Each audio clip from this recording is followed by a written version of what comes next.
And I know he is on call, I mean, I know he's working right now, so I'm sure he'll come in the ambulance, so if he gets called and has to go, then you're stuck with me. So, sorry. But he does a nice job, and ask him questions if you have them, because he's been the EMT for a long time. He knows a lot, seen a lot, done a lot. Okay, so we can start with, I'll just start with, because I'm not sure it's on page 3.2, approaching the patient. When you approach somebody,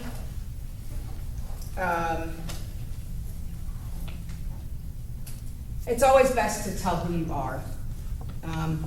When we went to Dawson Springs, that's the first thing I did. I'd knock on the door and I'd say, "This is Denise Bell from Daviess County Search and Rescue. Is everyone okay? Does anyone need medical attention?"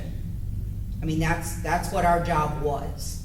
So introduce yourself, people will calm down. You guys would say, "My name is Denise Bell." Well, you wouldn't say Denise Bell, but my name is Denise Bell. I'm with CERT. What do you need? What can I help you with? What hurts? Where does it hurt? And then you're gonna make that decision. Neck, obviously we're not gonna move them a whole lot if we don't have to. Roger will go over all that, but use your common sense. Unless there's, the building burning down and you gotta get that person out now, and it's either, they die or they're paralyzed.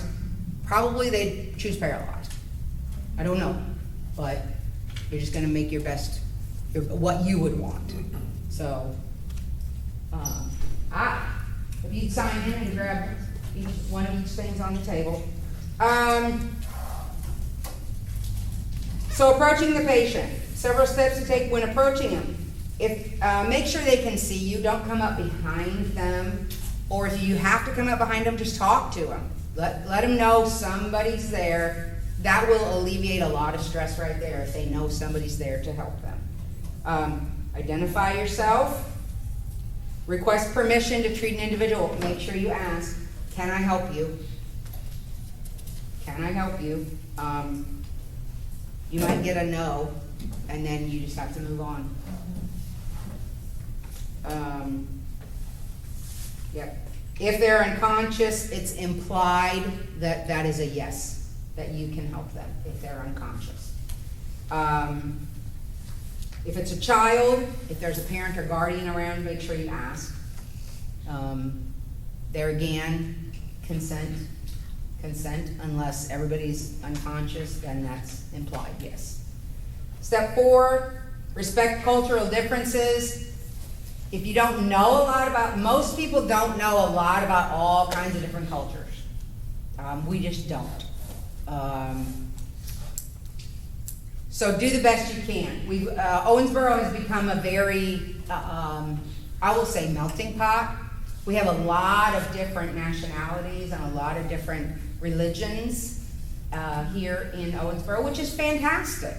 But do your best to, some religions, the men aren't supposed to look at the women, and there's just all kinds of rules.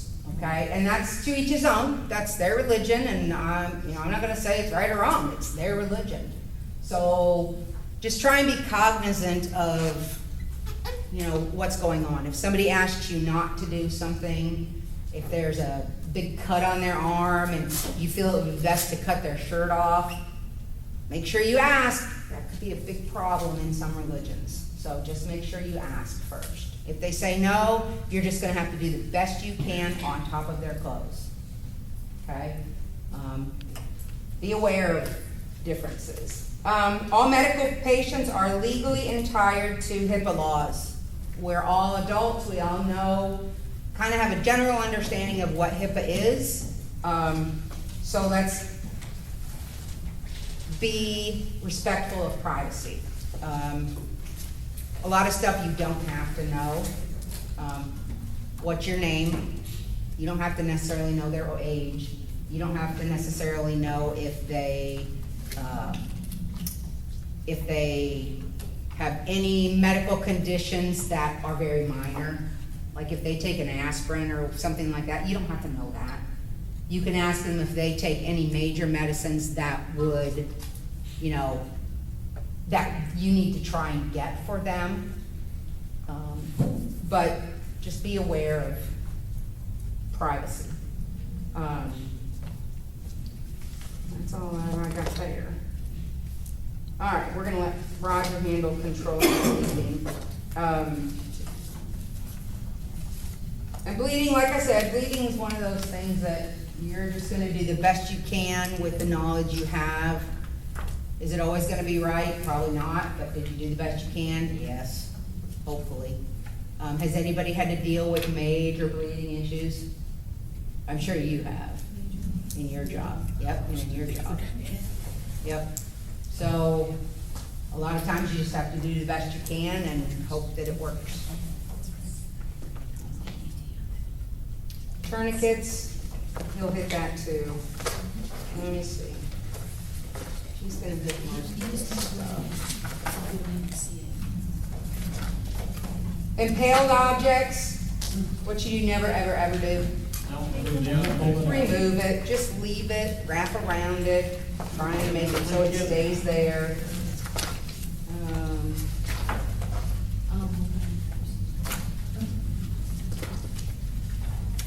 One thing I'm gonna tell my husband, we were moving some things in the backyard and these wasps came up and stung me, but stung him also and got him right at the eye. He said in the eyeball, but he was a drama king.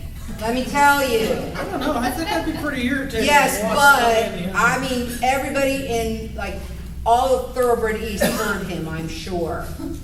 And you will run across people like that. There are lots of people like that. So if you ever go to Thoroughbred East, you might be my husband. You're hearing howl like a stuck pig, but yeah. So you just have to try and remain patient.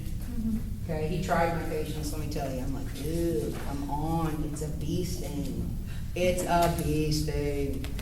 I don't know if I'm allergic. I said, have you ever been stung by a bee? He's like, yeah. I said, did you die? And he's like, no. I said, then you're not allergic. You're fine. I'm not a real, well, I'm not going to say I'm not a real candy person, because I am, but come on, it's a bee sting. I know it hurt, but. I like on page 311, it reminds us that we should not perform amputations ourselves. Yeah. And you know what's sad is that they have to put that in there. So. I always can't help but when I read instructions on something, I go, there's a reason that's in there, and I don't want to know why. Yeah, you know, and a lot of this, like I said, is common sense. You know, Roger will talk about once you dress something, don't take the dressing off if it bleeds through, just add to it. Don't put anything in there, like even as search and rescuers, we're told, don't put like quick clot and stuff like that, because at the hospital they have a fit because it's so hard to get out. Quick clot. So they have other stuff now that you can use, but the quick clot we've kind of been banned. To me, common sense. You know, if you wouldn't want it done to you, don't do it to somebody else. My mother used a handful of salt, and it Yeah. works good. Yeah, I bet it does, but I don't think you're gonna want to do Probably a that. little bit. Yeah, you might get punched Yeah, I or think it might be something. the term salt in the wound. That person might come back to life with a very strong heartbeat, and you might get a very strong punch in the face, or a bee sting, and then we'll have to listen to you too. So, don't do that. Don't do that. If you're not 100% positive of something that would clot, don't use it. Just don't use it.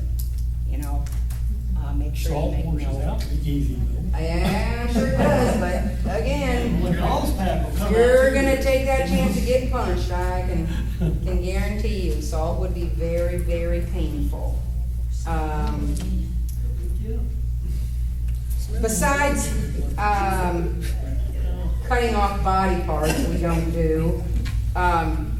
If you have had CPR one time in your life at some point, that's one of those things you really don't forget, especially once it kicks in.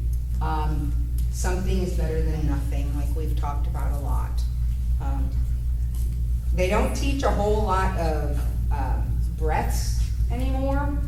Really, they teach a lot of just keeping that heart moving, keeping that blood moving throughout the body. The EMT that did my CPR training said that the chest compressions will make you breathe enough Yes. to Yes, stay. that's why they don't do a whole lot of that teaching breathing anymore. Plus if you don't have like one of those barrier things like you do with disease. Most people don't carry those around. Yeah.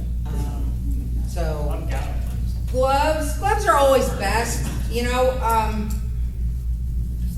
but in these days, you want to make sure you don't have latex gloves. So many people these days are allergic to latex for whatever reason. So you just want to make sure you have something besides latex.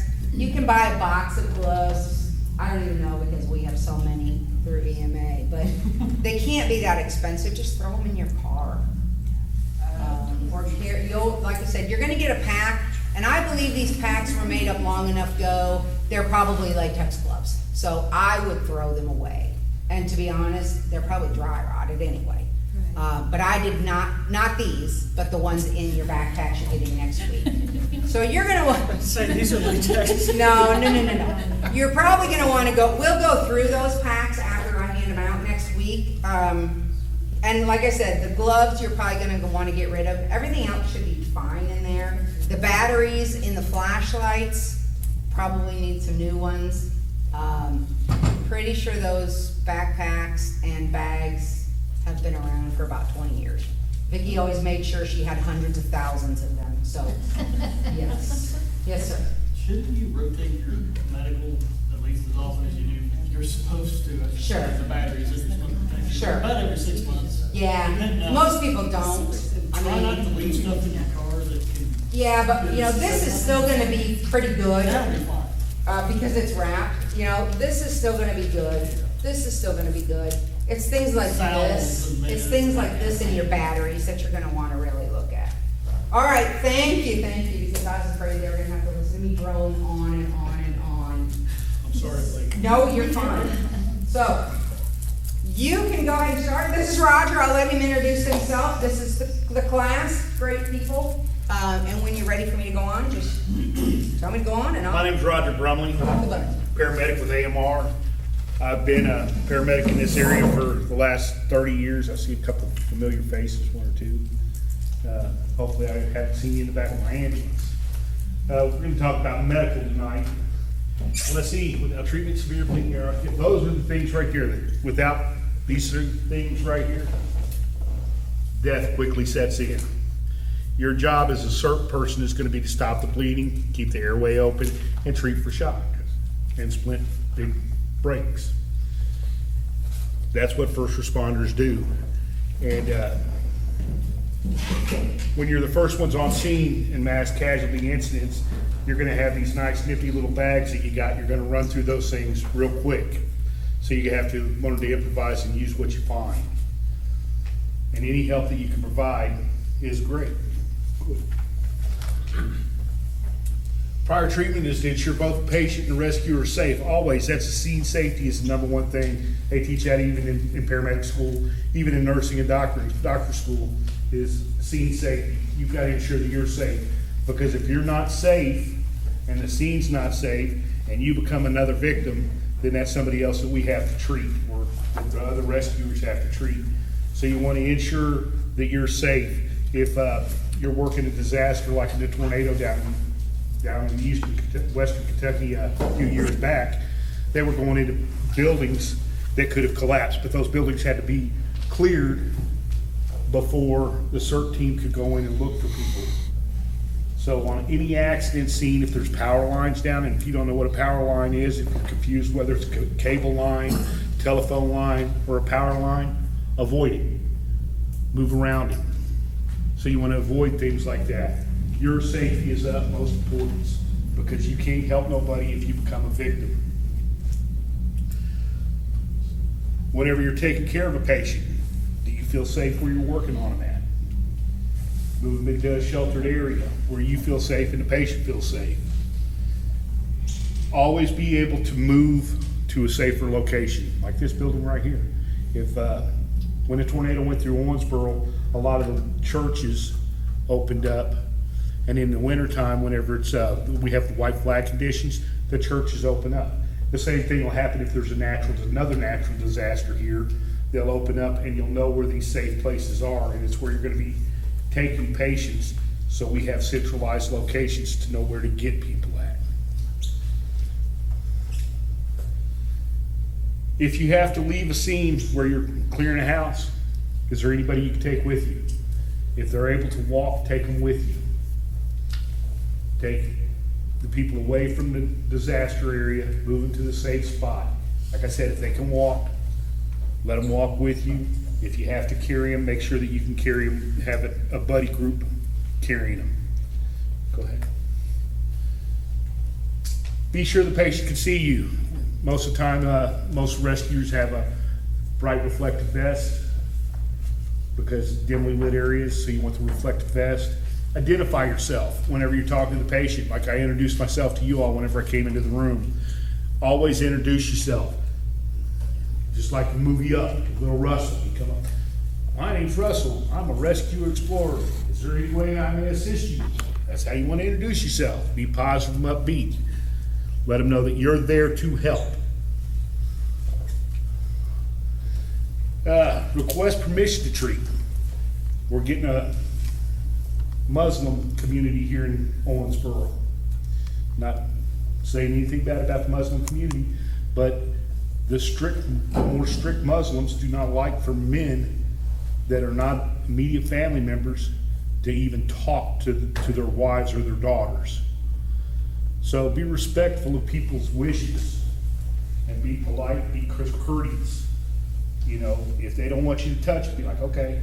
And maybe they'll let a female touch them or whatnot, or yes, sir. Given that situation, should the male of the family be ambulatory enough to help? Can you walk them through doing what they need to do?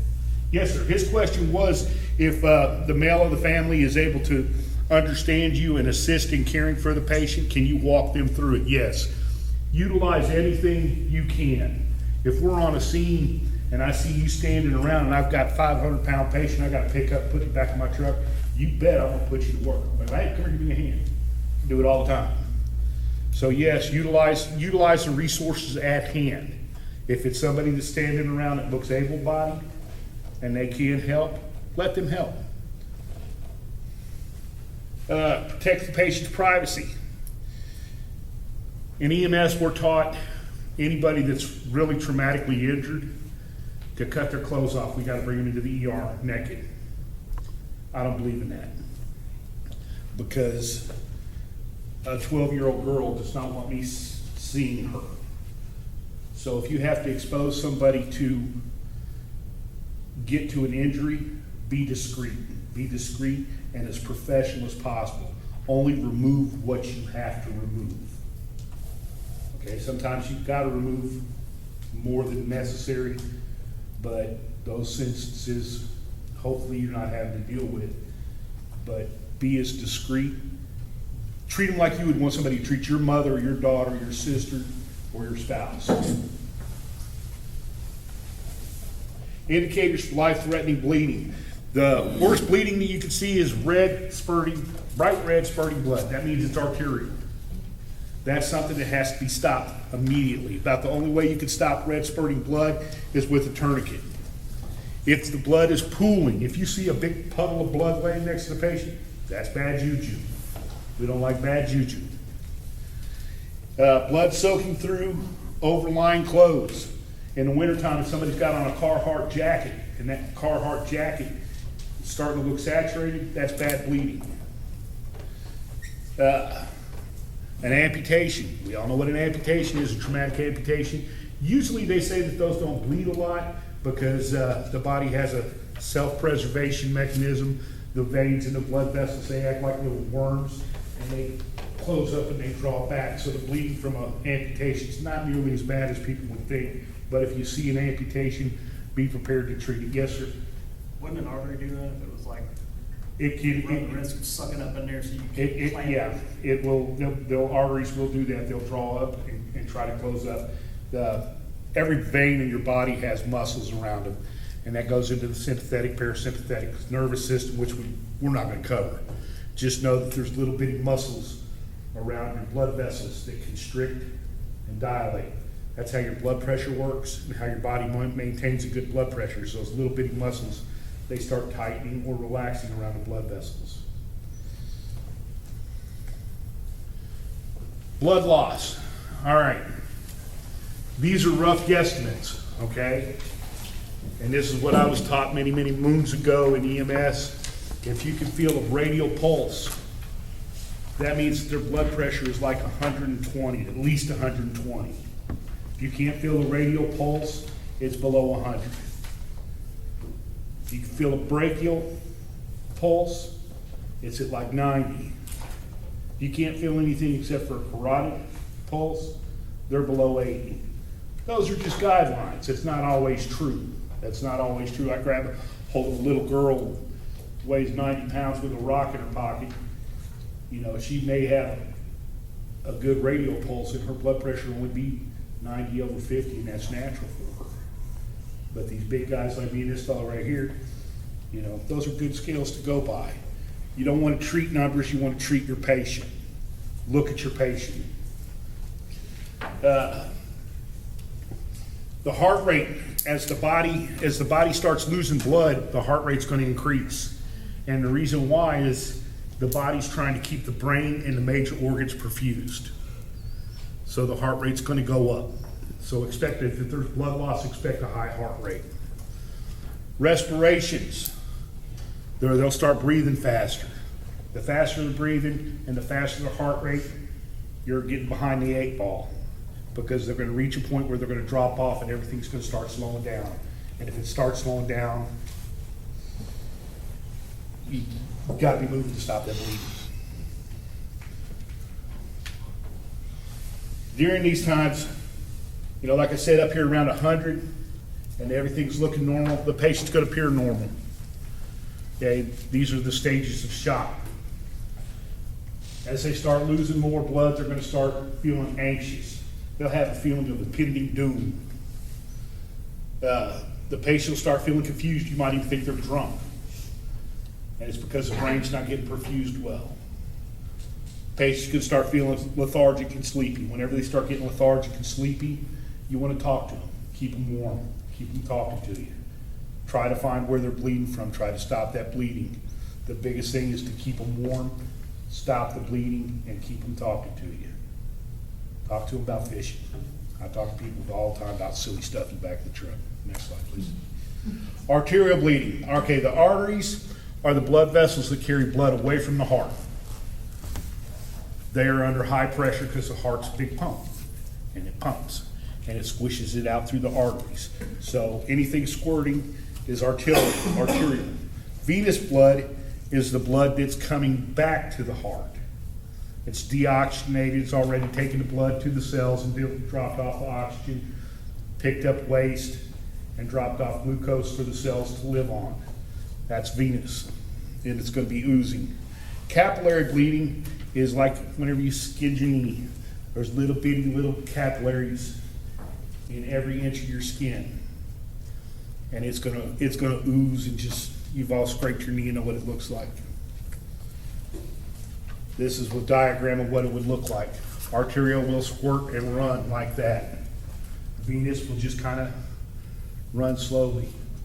Capillary just kind of runs slower. Can look like venous, but it's not. The best way to stop bleeding is find where the bleeding's coming from, apply direct pressure. If you have to, use your hand. Use a gloved hand, because people have cooties nowadays. You don't want any cooties. Use a gloved hand, stop it. All right, like I said, you're going to have your emergency bag with you. You're going to run through bandages real quick. You can have somebody on your team cutting up sheets or shirts or somebody's nice satin pillowcases to use for bandages. Bandages go on there, and you know, whenever you put a bandage on, never take it off to see if it stop bleeding. Don't be playing peekaboo with it, because every time you play peekaboo with it, that clotting factor that the blood has, natural clotting factor, you just pulled that clot off and made the bleeding start again. So if that bandage that you've put on there starts looking saturated and it's still coming out, get some more, another bandage and put on top of that one and apply more pressure. Apply pressure, maintain pressure until it stops. How many of y'all have seen cardiac caths done back in the 80s? You know what a cardiac catheter is? All right, where they come up and they go through the femoral artery and they go here. Back in the 80s, they used to have somebody literally put their body weight on the femoral artery and lean on it for about 45 minutes to stop the bleeding. Sometimes that's how much weight you're going to have to put on there to stop some bleeding. A lot of pressure. Place the limb as high as possible. If the arm's broke, no, we're not going to have them do it like this. We're going to have them hold it, try to hold it equal to or above the heart. If they're laying down, elevate the leg just above the heart. That way the heart has to work harder to get that blood out. And if you're slowing down the bleeding, you're helping the clotting factor. Tourniquets. How many of y'all are shooters in here? All right, you know how you go to the gun store now, you see tourniquets in there, fast tourniquets, fast tourniquets. Used to back in the 70s, early 80s, and 90s, it was like, oh, you don't put a tourniquet on except for last resort. Well, with all the injuries and stuff they've had in Iraq and Afghanistan over the last 20 years, they learned that it's better to keep them alive by stopping the bleeding with the tourniquet and possibly losing an arm than to lose their life. And they were actually able to, with advances in vascular surgery and everything, they were able to save limbs. So it's no longer taboo to put a tourniquet on things. And that's what they're talking about with putting a belt or a strap on there and then putting a stick in there and twisting it. Now, if you do have to put a tourniquet in place, what you want to do is you want to go above, like if I'm right here and it's arterial bleeding, you've done everything you can to stop it from bleeding, and it's not stopping bleeding, you decide, well, to save Roger's life, we've got to put a tourniquet on his arm. I'm bleeding down here, you want to have somebody keep direct pressure there, put the tourniquet up here. All right, whenever you put the tourniquet on, you want to note the time. I didn't get that. Could you try again? She's not listening. So we put the tourniquet on there, and then we put the time down so that whenever the patient gets to the hospital, okay, it was August 1st at 6:30 that we put the tourniquet on this patient's arm.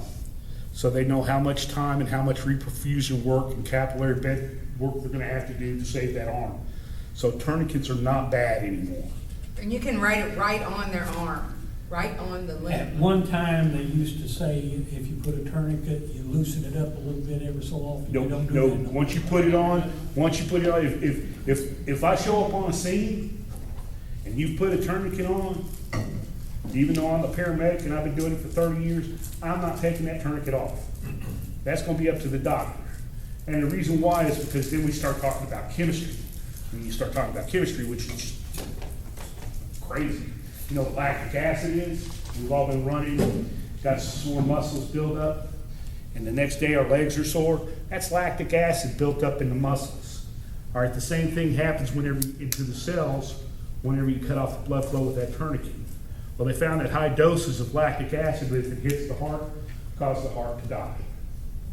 So, once you put it on, leave it alone, let the doctor deal with it. Did that answer your question? So that, sir? That was a more advanced answer than I expected. I was thinking yes or no, and you explained why not. Yes, sir. How tight? Just tight enough to stop it? You want to stop that bleeding, Or, okay? You I'm want, assuming don't crank down on it. well, no, you may have to crank down on it. You know, somebody built about your size, I could crank it down pretty good. You know, you get somebody meaty like me, I'm a fluffy fella, a little bit fat, that adipose tissue can compress. So you're gonna have to really winch down on there, all right? And patients who've had them on there, they say they hurt. Okay, make sure your tourniquet's at least 2 inches wide whenever you put it on there. And then, like I said, crank it down. So yeah, it takes a pretty good amount of pressure. Did that answer your question? It did. Yes, sir. Do you have a suggestion for, like, as far as like fast or cat, what type? Because there's a lot of, I hate to say it, because so much. One that works. One that works. Okay, that's like saying which is better, Chevy or Dodge or One of the Ford. worst. You know, if I take my belt off and I put a stick in it and it works, and you put on a fast cat, which one worked better? They both stop the bleeding. I've always heard that debate between plastic and metal. One was. Well, the plastic I'm ones, like, well, the plastic ones, the, yeah, you know, the Wyndham can bend, but so can the metal one. So, as long as it holds. you want it to hold and stop the bleeding, so it doesn't matter if it's Chevy or Ford, you got the job done. Shock. Shock is often the most difficult thing to diagnose because they will look fine. I picked up a gentleman Sunday. He was in the final stage of shock. He was getting ready to fall off the edge of the cliff. He was talking to me alert and oriented, and he was tacking along at like 112, and his blood pressure was 112/70. But I knew in my gut he had a bleed somewhere, but it was an internal bleed. I couldn't see it, so I didn't know where or how to stop it. But I knew. And normal hemoglobin for an adult male is between 13 and 20 milligrams per deciliter. Funny numbers. The doc said, "Hey Roger, you know what that guy's hemoglobin was?" I was like, "No sir, what was it?" He said, "What do you think?" I said, 4. He said 4.6. That's how close that guy was. He lost over half of his blood and was still able to talk to me. Now, different people will hold on to those levels longer than, some people, everybody's different. We're all different. Some of us are tall and skinny, some of us are short and round. All right? So, some of us are healthy, some of us smoke and eat donuts. I just described myself. So everybody's got a different way to compensate. And the compensation makes it harder to detect, because the longer somebody can hold on, you may not miss it until they just fall right off the edge of the cliff and suddenly crash. So shock is really a hard thing to diagnose. What you're going to look for is a pulse above 100. Breathing, they look anxious. Capillary refill. You remember we was talking about the capillary beds? What a capillary refill is we squeeze their finger and we look at it and we count. All right, you want it to refill like 2 to 3 seconds. This guy that I was telling you about, he had no capillary refill. He was white up to here. So his capillary, I couldn't even put capillary refill delayed at greater than 5 seconds. 0 capillary refill is what he had. But he was able to talk to me. So that's what you want to look for, is if their fingers and stuff are starting to turn white, they got a delayed capillary refill, and they're breathing funny, and they're real fast, and they look like they just want to get out of Dodge, know that they want to get out of Dodge and start treating for shock.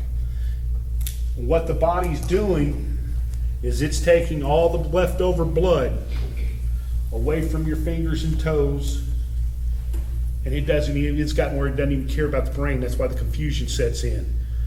It cares about this space right here.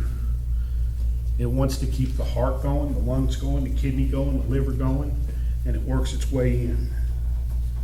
But it even forgets the brain, which keeps it all alive. So the body's trying to keep all that blood right there, and that's shock. You want to keep those people calm. You want to keep those people warm. You want to elevate their feet so that the little bit of blood that's getting down there will maybe start going up here and perfusing the brain housing group. Okay? Failure to follow simple commands such as squeeze my hand. That's why you want to talk to these people. I can't emphasize it.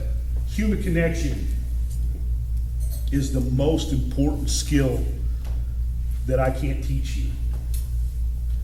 Learning how to talk to people that you don't know and tell them, hey, everything's going to be okay, is a skill that I can't teach you. It's something that you have to experience on your own. And I hope none of you ever have to do it. You may have a hard time talking to people you do know this because I'm actually- this is happening. Denise knows me. Denise has known me for a while. I'm an introvert.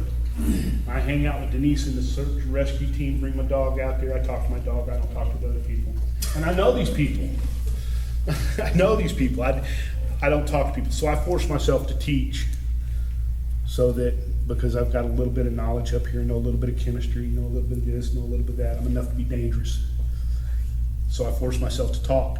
But communication is one of the greatest skills that you have as a first responder. So talk to these people that are shocky, have them follow directions. And the symptoms are very easy to miss. So don't beat yourself up over them. Keep the patient warm. Remove wet clothing. We got a big homeless community here in this town, and it's getting bigger by the day. And it's really sad. It's really sad. And I'll see young medics cut these people's clothes off. If you can get their clothes off without cutting and destroying their clothes, that might be all they have. Be a little bit humane about it, because that may be all they have. That's it, what they have on their backs. But if they're wet, get those clothes off, because your body, once it starts getting cold, that adds to the shock problem. Normal temperature is 98.6. At 92 degrees, whenever the body reaches 92 degrees, that's considered mild hypothermia. If a patient's in shock and their clothes are wet and the ambient temperature outside is 60 degrees, they're wet, they're shocky, and ambient temperature 60, they're hypothermic. I don't expect y'all to remember those numbers. I just know them because it's one of my pet peeves that I teach, is keep in mind hypothermia if they're wet. Place something between the patient and the ground. We got some campers and hunters in here. You don't keep it, you always put something between yourself and the ground. I don't know why, but conduction works a funny way. The earth likes to absorb our body heat. You put a blanket down, you sit on the blanket, you maintain your body temperature a little bit longer. If you're sitting on that bare ground, it pulls it away. So keep them up off the bare ground. Wrap the patient in dry layers, coats, blankets, mylar blanket, and shield and protect them from the wind. Those are very important things. Hypothermia sets in fast, and it will start mimicking shock. And if they're already in shock and they go hypothermic, you gotta warm them up. I make myself uncomfortable in the truck. If I got a patient that I'm suspecting of hypothermia, I turn it to be 90 degrees outside, and I turn that heat up in the truck. My partner's up there like, "Oh my God, you're killing me, Roger." Get over it. It's only a 10-minute ride to the hospital. We gotta warm grandma up. We gotta warm somebody up. You can almost hear the joke. Look at the partner, go, "You'll live." That's it. You'll make sure they do too. So keep them warm. The wind wicks away heat. Like I said, if you've been outside, what was the one before that one? Oh, that was an exercise. Oh, okay. Airway, opening the airway. Airway is really simple to open. Now, they teach me on a mass casualty and these mass shooters that if I come up on you and I open up your airway and you don't spontaneous breathe, I tag you out as dead. Okay? I'm not really sure how it works for you all, but what we do to open the airway is a chin lift or jaw thrust. And the airway is really simple. The nose is part of it. I'm a mouth breather because my nose has been broke one too many times because I like to run my mouth. But you go on down from the oral pharynx cavity, which is the big thing by the nose. And it goes down, and then you see that thing that says epiglottis there? That's like a trap door. That covers whenever you swallow, that little trap door closes over the trachea so that the liquids and stuff go down into your esophagus. And it pops back open so you breathe. Okay? How many of you mothers in here have heard of epiglottitis? Bad juju, isn't it? Epiglottitis happens in young infants. It's almost like sound they get a croupy cough, and if they get epiglottitis, that epiglottis gets swollen, it's irritable, and it'll slam shut on a kiddo and they'll stop breathing. Scary. But the object is to keep that open and patent. Sometimes you may have to do it for them. The way you do that is, like I said, there's Everybody feel yourself right here. Feel where your jaw meets up there? You'll want to push that forward and you'll feel your chin move ever so slightly. Now, if somebody's laying on the floor and I push like that, that raises the tongue up and opens up the airway. And if they're unconscious, it protects their airway where they can breathe. All right? Sort of like a CPAP works on us fat no-neck people. It forces that air forces down there so that it keeps that open. The tongue is the largest thing that obstructs the airway. You see how laying down when we're relaxed, all you wives complain about your husband snoring? That right there's why. Okay? That right there's why. That tongue falls back. It's a big meaty thing. Sometimes you may have to open up the mouth and get something to hold that tongue out of the way. It's called an OP airway. The EMTs will have that, and you'll see them put it in. It's like a little hook, and they put it in there, and it holds the tongue up out of the way so that the patient can breathe. When sitting in a raised platform, positioning conscious patient. This is how you want to sit. About like you're sitting, except like he's sitting, leaning forward, except you want to have him rest like this. That's going to keep his airway open. But you want to sit in front of him so he don't fall out of that chair and bump his head on the hard floor. If they're standing, legs shoulder width apart, whatnot, you want to take the patient. Let's see, find somebody small. You're your small ones. Come here. Your turn. Turn around. If he was to start acting like he was going to pass out, I want your legs to go long, kind of limp. I'm going to lay him down, just like that. Now, it may take two of you with those big fluffy people, but you see he's taller than me and I got him to the ground without dropping him and knocking his noggin open. So it can be done, but that's how you want to assist somebody to the ground that looks like they're a little woozy.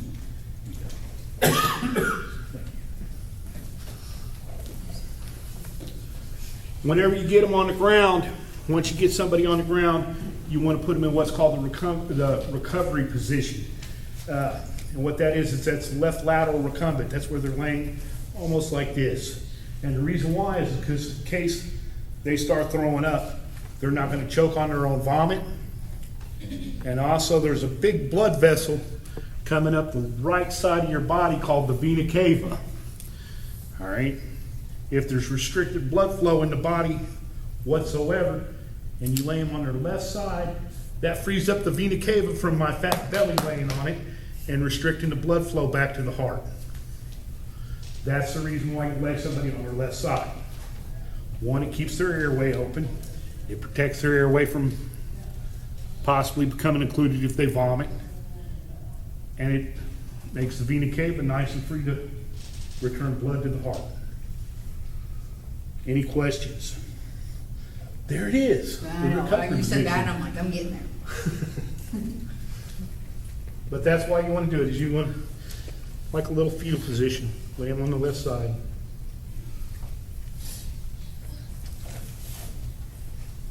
How many of y'all know CPR?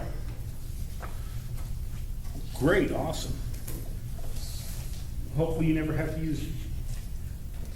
But there's lots of classes going on around town where you, if you so desire to become CPR certified, you can. If you're ever on my scene, whether you know CPR or not, I'm going to give you a crash course real quick. But the first thing you want to do after you position is the person breathing.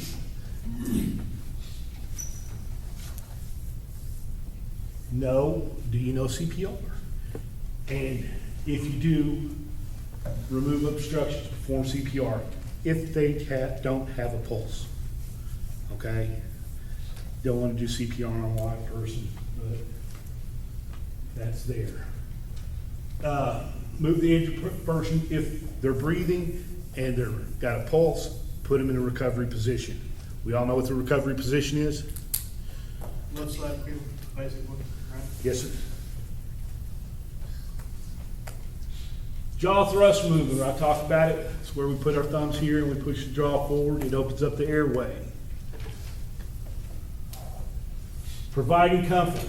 Keep them warm. I can't emphasize how important that is to keep somebody warm. It sounds silly. Yes, sir.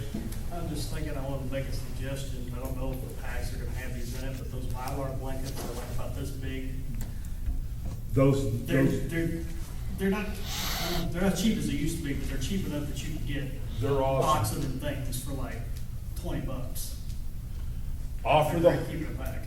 Offer to hold their hand. Like I said, human contact goes a long way. I can't tell you the number of the grandma's hands I've held, taking them from the hospital to the nursing home, from the hospital to the Hartford house. Human contact means a lot to everybody. That's why whenever a baby's brand new, comes out of mommy, they lay it on her chest. I was just thinking that. That skin-to-skin contact is so important. Be patient and understanding. Be understanding. When you're being understanding, also don't be condescending. Don't say you understand what they're going through, because you don't. Just tell them, I'm sorry. I hope things get better. Everything's going to be okay right now. If you have to move on to provide aid to another person, let them know. Ask them their name. Hey, Steve, I'm going to be right back with you, buddy. I got to go check on Susie over here. Okay, I'm going to be right back. Tell the patients what's going on. I don't lie to anybody in the back of the truck. I don't lie to anybody. Tell them my gut feelings and I talk to them. So, hypothermia. You wouldn't think that you would have hypothermia in treating burns. There's different types of burns. There's first degree, second degree, and third degree burns. Each burn is a little bit different. We've all had first degree burns because we've been out in the summertime, enjoying ourselves by the pool, and got a little bit of sunburn. That's a first degree burn. Second degree burn, we're starting to get blisters. I'm getting ahead of her, don't worry about it. She'll catch up with me in a second. Don't worry about it, Denise. Okay.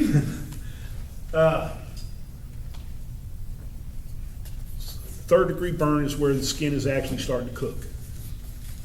The things that you want to do is prevent hypothermia. The skin is a marvelous thing.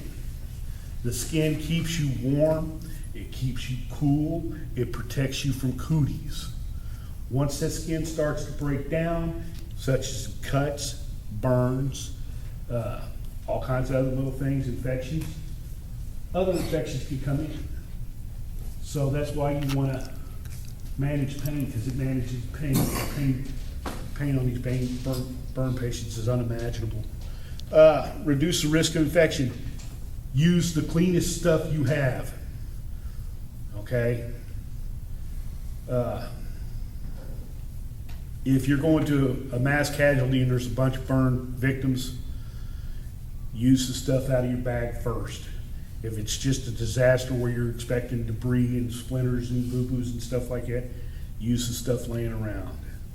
Use the cleanest stuff you can for your burn patients. Save it. All right, now we'll go on to this, the severity. Factors that affect the severity: the temperature of the burning agent, the period of the time the person was exposed, the body area, the size of the area burnt, and the depth. Okay? It's just like cooking a steak. Rare, medium rare, and well done. The temperature of the burning agent can be anything. An open flame is hot, but magnesium is hot. Boiling water is hot. Sulfuric acid is hot.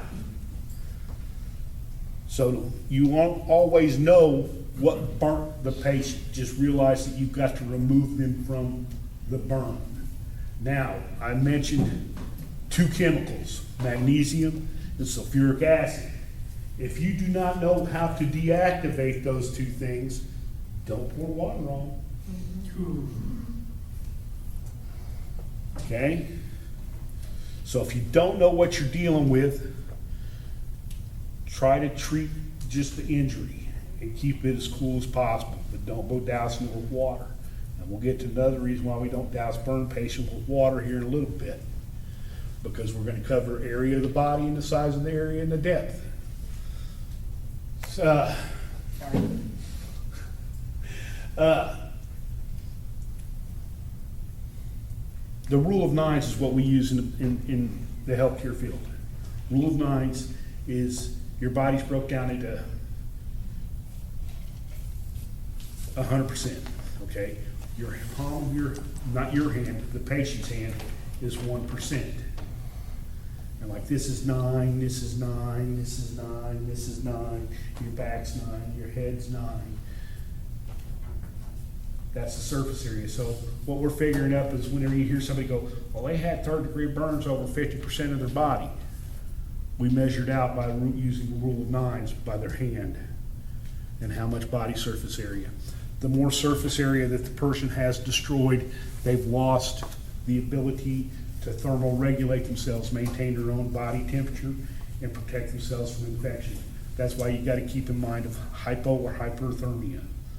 Yeah, they just got burned over this much of their body, and it's third degree or second degree with some third degree full thickness. All of that area can no longer maintain body heat. So if you douse that body with water to try to cool them off because you think you're helping, you're going to I send them. found this on the web. You're going to send them into hypothermia. So you're going to play a balancing act with these burn patients, figuring out their surface area and how much and how bad they're burnt and how cool you want to get them. Now the object is also to alleviate pain.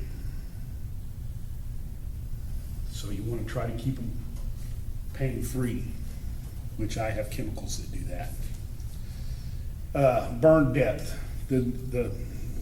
Along with second and third degree burns, you start going down into the muscle tissue. And if somebody says it's full thickness, just know that it was down to the bone. Superficial is just the outer layer of skin that, like I said, we all got sunburn. Those are superficial. Partial thickness is you're starting to get blisters. You're down, starting to get into the fatty tissue. Full thickness can go all the way down to the bone. Those are bad burns.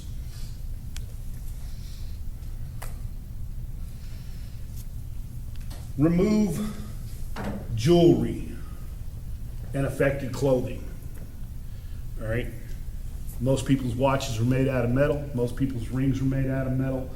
My glasses are made out of metal. You want to remove those because those things hold heat. That's why you're removing them. But also make sure that the patient knows, hey, I took off your wedding ring. I'm putting it in this glove here and I'm tying it off and I'm going to put it in your pants pocket so you know where it's at. All right? Because some people's rings have very much sentimental value. Another reason why you want to get them off is because if they're burnt bad enough, the skin, after it starts, the body, the blisters, the body becomes one big blister and starts swelling, and then they can lose fingers and they have to have the ring cut off. Okay, so the quicker you get this jewelry and stuff off of them, the better off they're going to be. Okay, because it can restrict them. Chemical burns. Like I said, if you do not know what the chemical is, consult a professional. Okay, there is. We carry books on the truck that tell after you open the gauze, brush it away, and brush it away from you. Okay, you don't want to become a second victim. Flush with lots of cool running water. Because like I said, if you don't know what it is and it's dry and it activates with water, you just made another problem. If you don't know what it is, don't add water. Cover loosely with dry, sterile, clean dressing. Okay. Depending on the surface area that's burnt and the amount of the body that's burnt, you can go with cool, damp cloths. Like if it's my arm, just this much of my arm, go ahead with cool, damp dressings, sterile dressings, because I'm not going to lose a lot of body heat. this much, you get me cool and damp, I'm gonna go hypothermic. Not so much, so much. Okay. Treatment for wounds, control the bleeding, apply a dressing and a bandage. I get these confused. Denise can smack me if I'm wrong. A dressing is actually what goes on there and you hold in place, and a bandage holds the dressing in place. Okay? I'm dyslexic, that's why I let Denise smack me if I'm wrong. So we'll keep applying dressings on top of them, and we could wind up with something that big to stop that bleeding. Never play peekaboo with the boo-boo.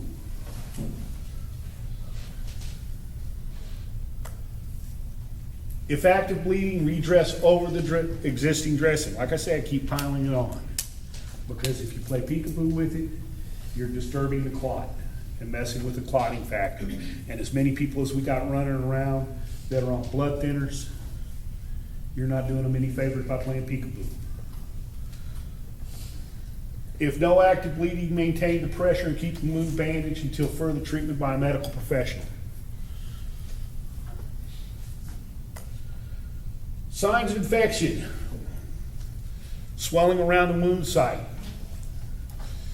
discoloration, nasty stuff coming out of the boo-boo, red striations from the wound. That's usually blood poisoning you won't see for a few days.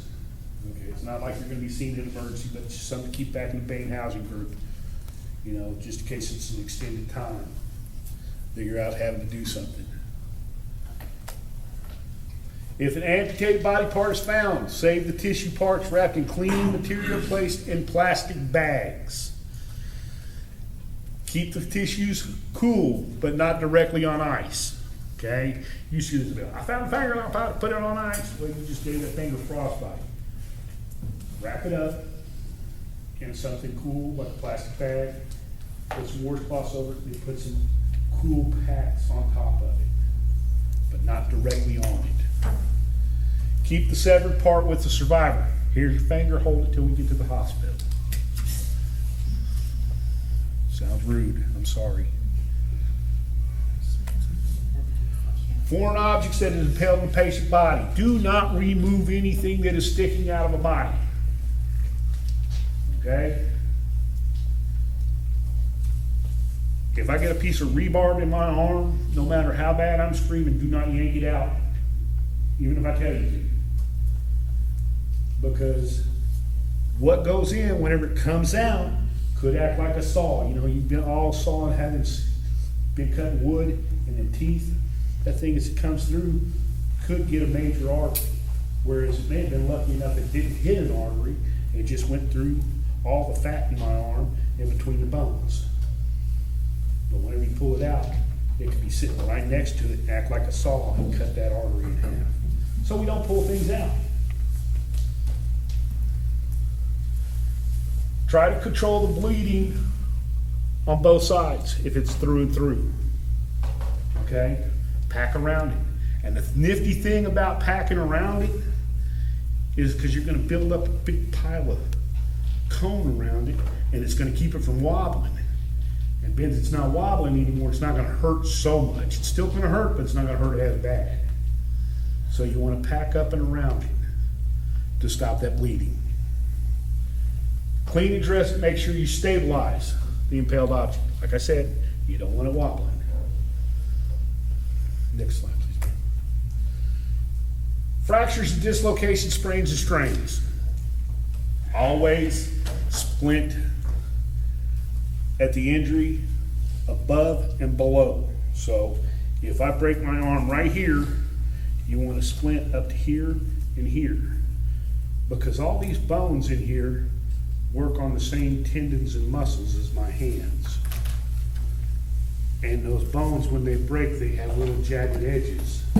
And as I'm moving around, going, those muscles are getting cut. So we're doing damage. So if you see somebody that's got a crazy looking break, keep them still. Don't let them walk on it. Don't let them, I think it's fine. I think I just need to work it out. Stop. Dislocation's the same thing. Immobilize that arm. because then you're looking at a dislocation in the shoulder. There's nerves that run down from your neck all the way down through here, and you can get it pinched in that ball socket and tear that nerve and cause permanent nerve damage. So if they're like this, and they say, I think my shoulder's dislocated, you keep it like that. Especially if they can still feel their fingers. Don't move it. It'll be fine. I'm gonna give them some Versed so they'll relax and forget about it. Tendons will relax and maybe it'll go back into place. Open fracture. An open fracture is where the bone has come through the skin. These are nasty. Okay, these are nasty. Do not put the bone back in. Okay, because if I'm outside and I'm mowing my lawn and I break my leg and I trip and fall and that bone comes through and then it digs into the ground, and then you're like, well, here, let me help you put that bone back in there, Roger. All that dirt that was on my ground is now inside my skin. Get a gauze, soak it with some saline, wrap the tip of that bone, and then splint that leg. But don't be like, let me put it back in there. We don't take things out, we don't put them back in. So that's the difference between an open and closed fracture. One bone's coming through, the other one could be displaced a little bit, but could be just right together. That's why you don't want them to move.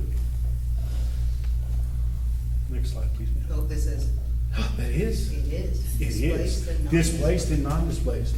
Well, yeah, it is. All right, displaced is Got where, mine too? yeah. The bones displaced is where the bones could be offset, and that's why you want to split them, because like I said, those things moving in there, those little sharp edges, bones are pretty sharp. How many of y'all messed with cleaning animals and got yourself cut by a bone that you messed with too much? Don't take much. Yeah, it don't take much. The bones do the same thing if they're wiggling on the inside. They're cutting muscle, they can cut arteries, they can cut blood vessels. Displaced. Now I forget every day, whenever I go to work in the mornings on the ambulance, I forget my x-ray glasses at home on my dresser, so I can't really tell whether it's displaced or not displaced. So I just splint it as it sits. Do not draw the exposed bone back into the tissue. Do not irrigate. Because like I said, all that dirt and stuff, then if you irrigate it, you're pushing all that stuff in there. Do wrap the bone. Cover the wound with a sterile dressing. Splint the fracture without disturbing the wound. Place a moist dressing over the bone. Just like a tooth. You know, if you put the tooth in a cup of milk, you take the dentist, maybe the dentist to put it back. Try to keep it alive so it's dry out. You want to keep the bone from drying out. Dislocations. Dislocations is injury to the ligaments around the joint. All right. Usually what it is it's overstretching of the tendons and ligaments and stuff, and the joint has come apart, and all the joints in your body are different. Some of them are ball and socket, some of them are hinge, some of them are gliding. So each one of them are different, and if they become dislocated, it's because those tendons have suddenly become stretched beyond their limit, and the bones would, and the tendons pop back into place. All right. Now on simple ones such as the shoulder, I've gotten lucky and been able to give somebody some Versed, and whenever I set them on the stretcher, the Versed relaxed them enough, and the bone went right back into place. Do not try to reduce a dislocation without an x-ray. Because like I said, there's nerves in there and you can cause nerve damage. Splint it in the position that it's found in. Check the pulse. Remember I said, see if they can wiggle their fingers. If their arm's dislocated and they're holding it like that, if they can wiggle their fingers, keep it right there. Okay? And then always feel the pulse. Any break that I get on the ambulance, y'all know what pulse oximetry is? Okay. If I got a break on the arm, I usually try to leave that arm alone. I don't start an IV in it to give them pain medicines. I splint it, and I put my pulse oximetry on their finger. That way I can monitor that fingernail there is getting 100% oxygen. So check their capillary refill. See if it's delayed. You want it like 1, 2, 3, 4, 5. 1, 2, 3. How long it takes to refill. Check their pulse. Can you feel this? Can you wiggle your fingers? Those are the things you want to do. Signs of sprains. Sprains, tenderness, sight, swelling, bruising, and restricted use or loss of use.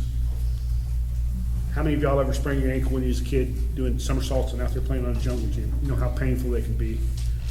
All right. Remember what it looked like. It's going to look the same way on somebody else. Splinting. Magazines work great for splints on forearms. All right. You get enough magazines. Cardboard boxes. You can get really ingenious with the things that you use for splints out on a mass casualty scene. Big thick zip ties. What's that? I said you could use a big thick zip ties, so if you're careful with it, you don't want to do it too tight. You can use anything that's going to immobilize it, anything that's long enough to immobilize it. I love a stirrup splint on an ankle. That's what it is, rolled up towels. I usually keep an extra pillow on my truck just because it works as an excellent stirrup splint. I'll put their foot in the pillow and I'll fold it in half and I'll tape it in place. I hate ankle fractures, they look nasty to me. Makes my skin crawl whenever I see one. Hypothermia. Do what? This jumps everywhere. It does, it's all over the place. And then hypothermia, like I said, hypothermia is whenever the body starts losing its ability to keep itself warm. There's different types. Normal temperature, like I said, 98.6. I think that's it. 92 is mild hypothermia, 88 is moderate, and then anything below 88 is severe. And those are body core temperatures, and there's only one way to get a true body core temperature, and nobody likes to have their temperature taken there. I'll leave it at that. That's what they go by. And frostbite. Frostbite is whenever there's a difference between frostbite and frost nip. We all went and played in the snow when we was kids, went sledding, right? You remember how your feet itched afterwards because it got too cold? That's frost nip. That's one stage away from frostbite. Had you stayed out in the snow a little bit longer, because, Mom, I really want to go down the hill 5 more times. Frostbite would set in. The skin will start looking waxy, and the cells are actually starting to freeze. So you want to warm those things up. Next slide. Symptoms of hypothermia. Body temperature of 95 or lower is hypothermia. Redness or blueness of skin. Numbness and shivering. When the shivering stops, they are cold. Slurred speech, unpredictable behavior, listless. They say that hypothermia is the most peaceful way to die because you just eventually drift off to sleep once you stop shivering. Once you get past the pain, that pain that you're going to go through. Remove wet clothing. I can't emphasize that enough about getting wet clothing off people, because hypothermia is a killer. We keep we heat our IV fluids on the trucks so that we don't set in hypothermia. Even in the summertime, on a trauma victim that's bleeding out a lot, we can set in hypothermia by giving IV fluids. So we keep our IV fluids at 98 degrees so that if you've lost a lot of blood and I've got to give you a whole lot of IV fluids, I'm not sending you into hypothermia. Keep sheltered from the cold. If you can't keep them warm the whole time, do not rewarm them. Okay? If you cannot keep them warm, do not start to rewarm them. Once you start to rewarm them, you've got to keep them warm. Do not attempt to massage. Let me help get the circulation back. You start rubbing them tissue and the cells are frozen, you're doing damage to the cells. The cells are busting open and they won't notice it at first, but after they come to and whatnot, then they're going to notice it. It's going to be painful. They'll have crazy looking bruising. Place in position of recovery if unconscious, off the ground. Off the ground and out of the cold. This is symptoms of frostbite. You start getting discoloration, you'll start getting blisters. There'll be tingling or burning sensation. You'll feel like their feet are burning or their fingertips are burning. Partial or complete numbness. Numbness means that they definitely have frostbite. It'll start looking, the skin will start looking waxy.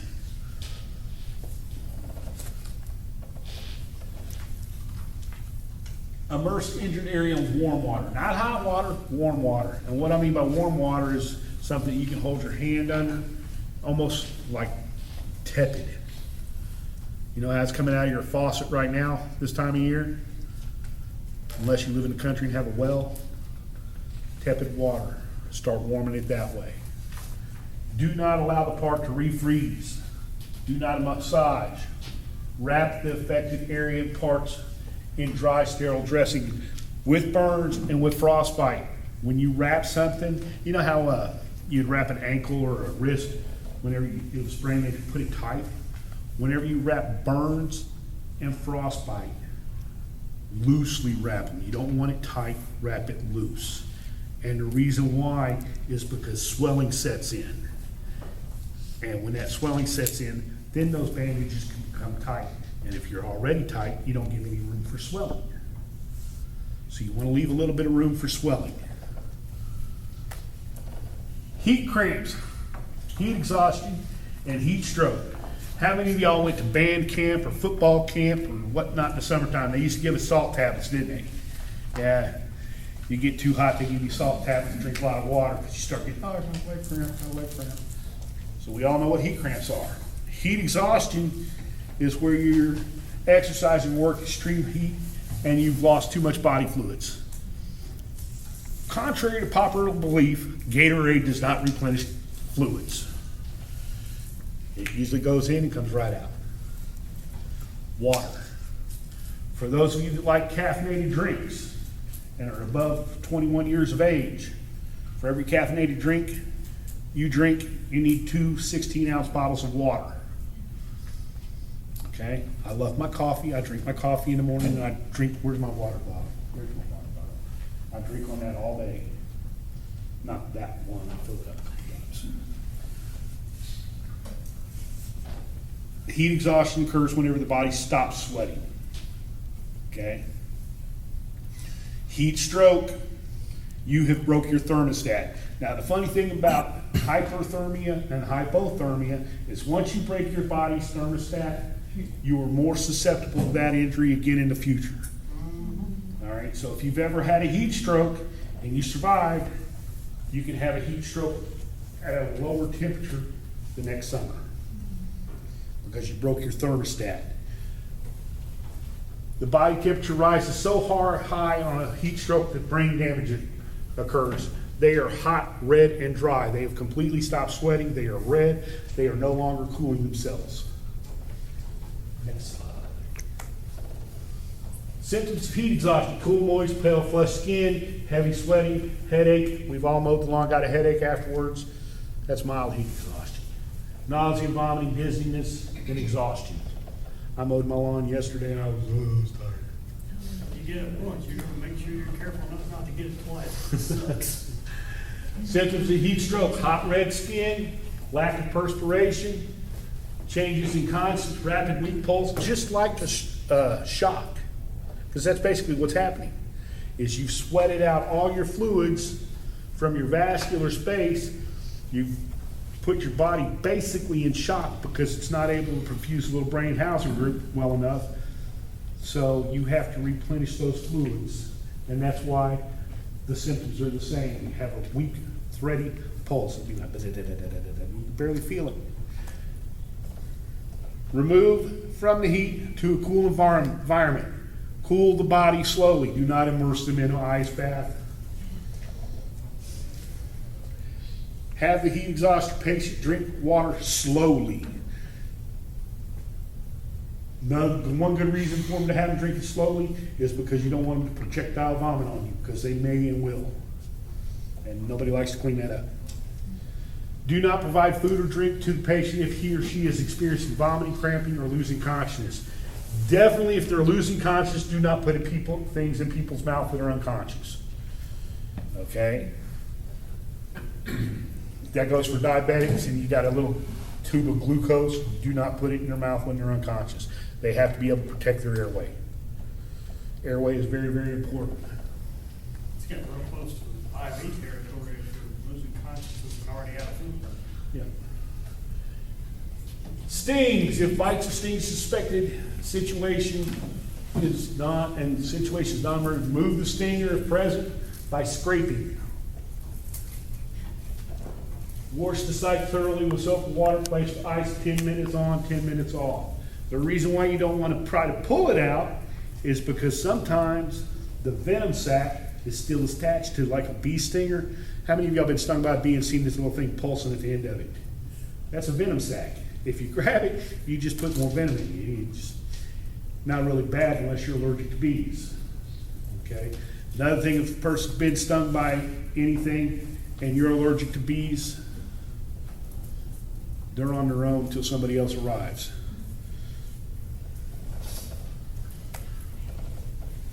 Anaphylaxis. Anaphylaxis is the body's way of protecting itself. It puts itself into shock. It thinks it's protecting itself, but it's not. It's an overreaction to an allergy. It's an exaggerated reaction to an allergen. It can be anything from mild, where they have itchy hives, to itchy hives, difficulty breathing, and hypotension, because the body's like, I got to do something, and it just, the vascular space opens up. If you have an EpiPen for yourself that the doctor prescribed for you, Susie's EpiPen,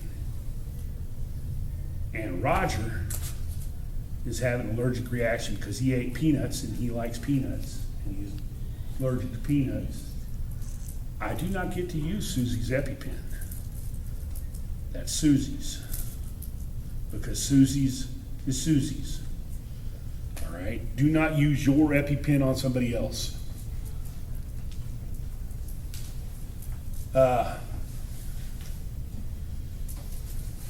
Do not give any other medicine besides the EpiPen.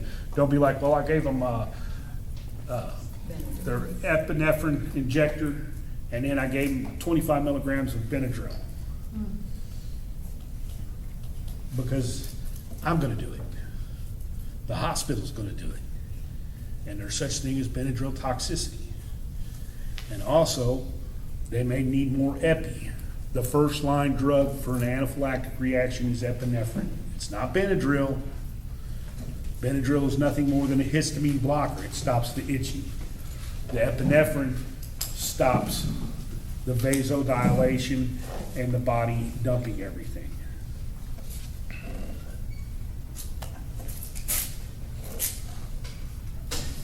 The key takeaways that y'all need to remember: always stop the bleeding, and we do not play peekaboo with boo-boos.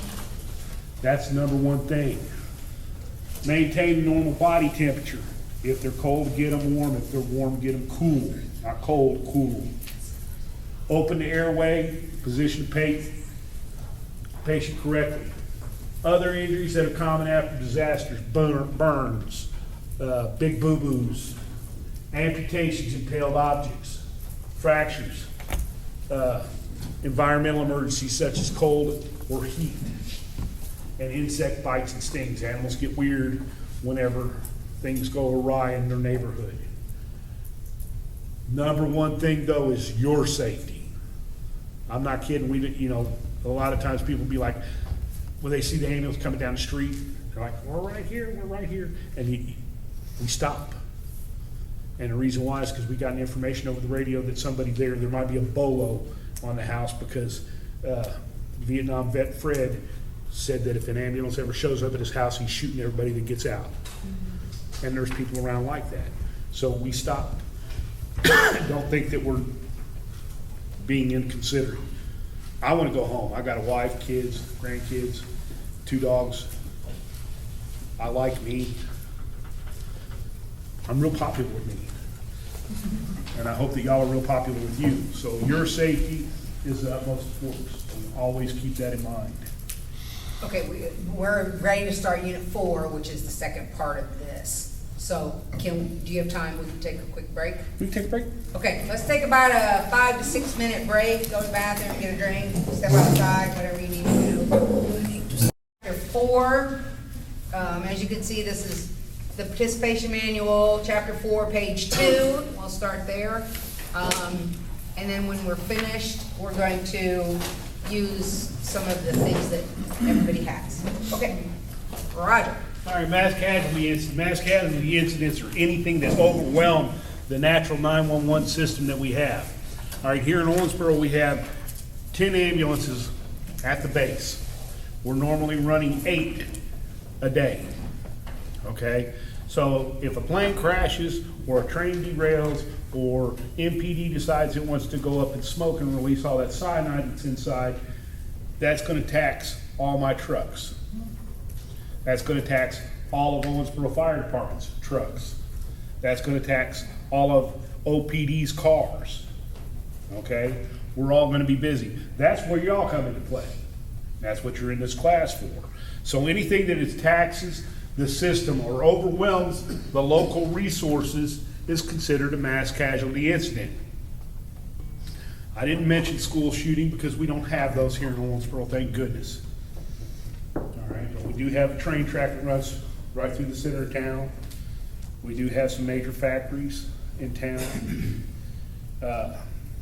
We do have things that could go bad. And those things can tax any 911 service, okay?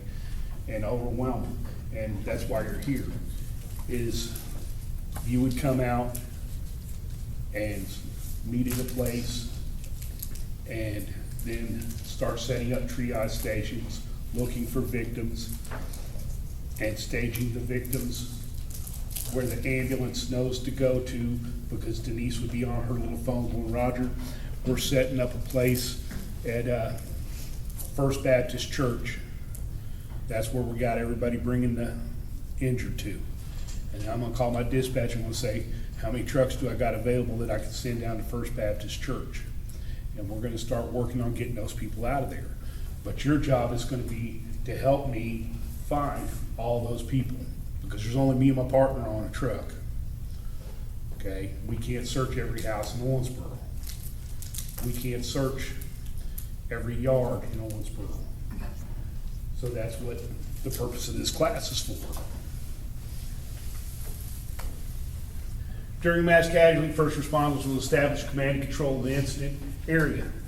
That's Denise's role. Denise's role down there in emergency management, they would be like, okay, we need to gather up how many responders we can get, how many people we have, and this is where our command center is gonna be.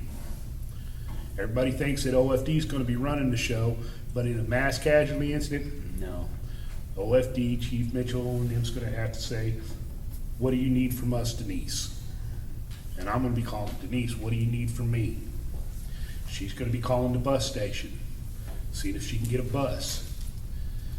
So her job as coordinator is gonna be establish command and control, conduct the scene size up to find out how much resources she's gonna need, and send remaining or survivors with boo-boos to the appropriate places. There may be a bus going to the urgent care over at the Old Mercy Hospital. There may be a bus going to Deaconess because those patients are stable enough to ride to Deaconess in Evansville or Henderson. Because whenever something like that happens, that's the first thing everybody down at the command center does, is they start calling, hey, we've got this, we're expecting this many people, and this is what we've got. And everybody's gonna be pooling their resources. So the command center's gonna be knowing what's going on, how many resources they have available, and how many more resources they can expect. Identify survivors, okay, I'm sorry. Sorry. Identify survivors who require life-saving interventions. That's gonna be some of y'all's job, is to set up a triage station, say, this one needs to go first, this one needs to go second, this one needs to go third, this one can get on a bus. This is Okay. where we talked about the green, yellow, blue, or green, yellow, red, black. You can go ahead. Identify deceased victims as well as survivors too, severely injured. All right, so we're gonna be gathering up dead people. You're gonna be putting them in one place, preferably a little ways away from where the survivors are at, so the survivors don't get traumatized by seeing them. And That won't be till later though. that's on down the road, but that's Yeah. gonna be a thing to keep back in your brain housing groups. It's like, there's a place where we can keep people. Manage medical transportation of survivors. You have to know where everybody's going, because the media is gonna wanna know how many patients we sent to Deaconess, how many patients we sent to Methodist, how many patients we sent here. They're gonna wanna know. And also it's accountability, because the Census Bureau says that there's so many people in this area, we need to know how many people we can expect. And we need to know where everybody's at and where everybody's accounted for. Secure the area to protect the first responders. People get acting silly on mass casualty scenes. You see it on TV during the riots whenever people go looting stuff. There's people out there, so you're gonna have people running security, keep the looky-loos away. Because a looky-loo could be wandering around looking, trying to see what all's going on. And Owensboro's famous for it. Every time there's a thunderstorm and a rainstorm, people drive around town to see what trees have blown down. And see what streets are flooding. Let's go see what damage it is. You are hindering, when you do that, the response of somebody that might be needed. So you're gonna be keeping those people away. Remove debris and other safety or health threats. Like I said, you'll be moving tree limbs out of streets, determining which buildings are safe to go into and do searches, which buildings are not safe for you all to go into and do searches. OFD will, if you're like, this building's not safe for us, OFD will then determine if it's safe for their people to go in.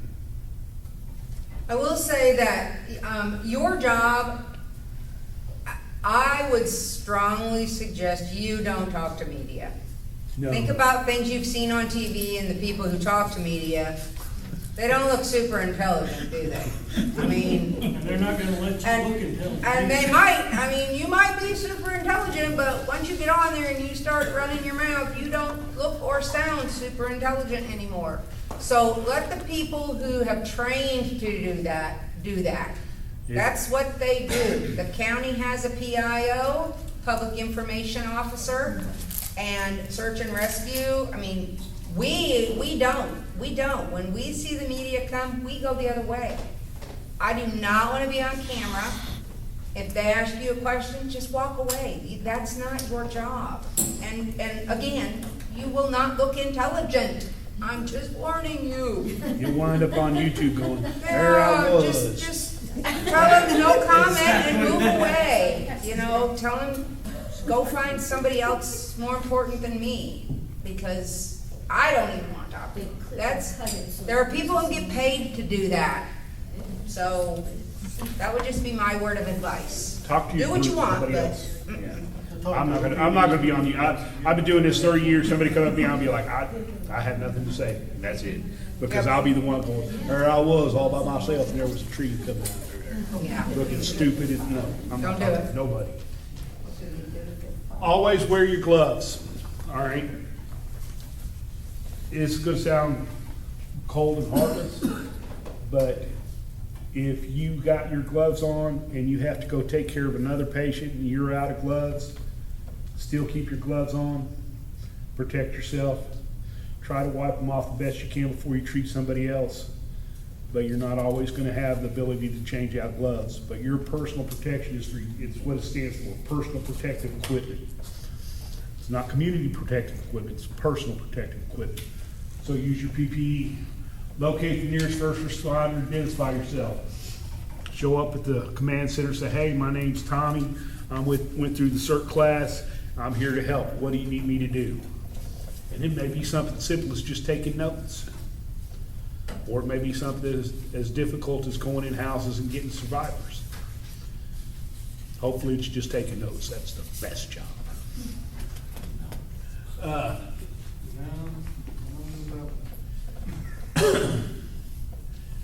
If you're the first one on a scene, do not go in anything by yourself. I don't leave my truck by myself. Do not be by yourself. You know, start doing a scene size up. You know, look like that. There's 5 houses on this block that are demolished. And take notes. That way, whenever the first responders, the cavalry comes, you have some information to give them. And start gathering up people. You know, if you see people walking around, try to keep them in one centralized location. Once responders provide them detailed information of your scene size, like I said, if you say there's 5 houses that got demolished on the block, be prepared to tell them that.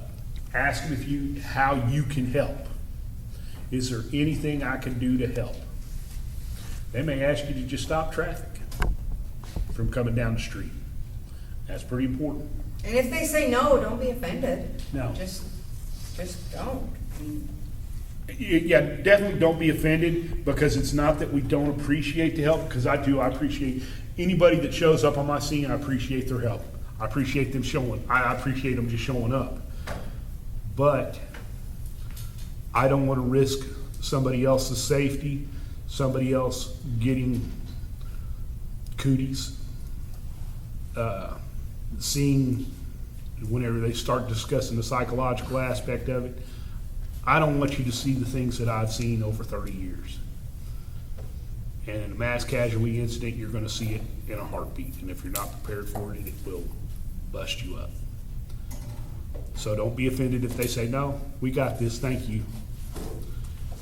It's not personal. Communication. I was taught in the Marine Corps, move, shoot, and communicate. All right? If you can't communicate, you can't move or shoot. So communication is very key. If you're out on something, always know where your buddy's at, your team members are at, and the command center knows where you're at. Okay? That way, whenever it comes time for a check-in, they can say, okay, we had 5 people go into this house. Only 4 came out. Where's that 5th person? You have to communicate. We need to know where everybody's at. The command center needs to know where everybody's at.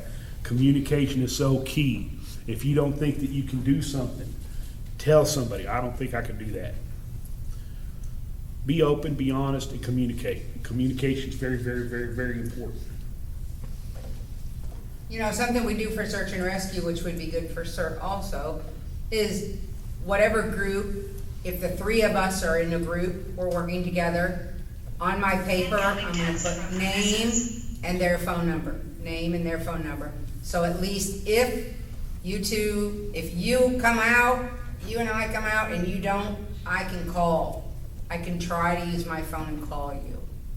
So on your paper, when you're making your notes, just get everybody in that group who are together, name and phone number.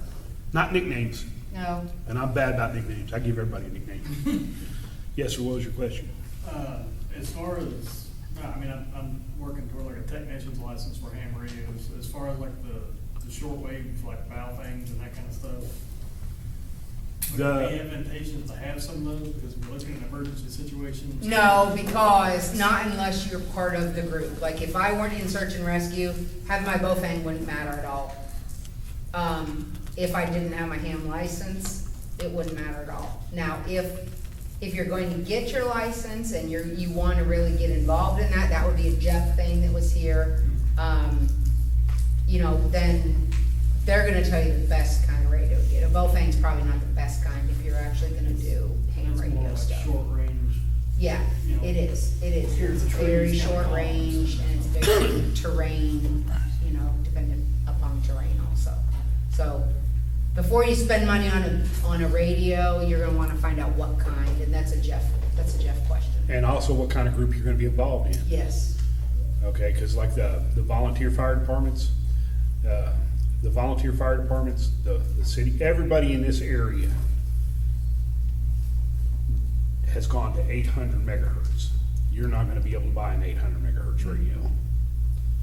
All right, and the reason why they done that is cut down on, I know y'all seen on Facebook, Shakespeare's in the line. Owensboro police scanner. They went to 800 to cut down on that. And it's not because they don't want the public to know, it's just that there's been people posting pictures of accidents and family members finding out about their family member in an accident Online. on Facebook. And that's not how, that's not how I would wanna know, no. and that's not the right way. So that's why we've gone encrypted, everything's encrypted anymore. And so, before you invest in a radio, find out what group you're gonna be with. And there's a lot of groups here in Daviess County. There's a ham group that gets together and does ham things. So if you're working towards that, that'd be the group to look for. Functions, disasters, triage and assessment.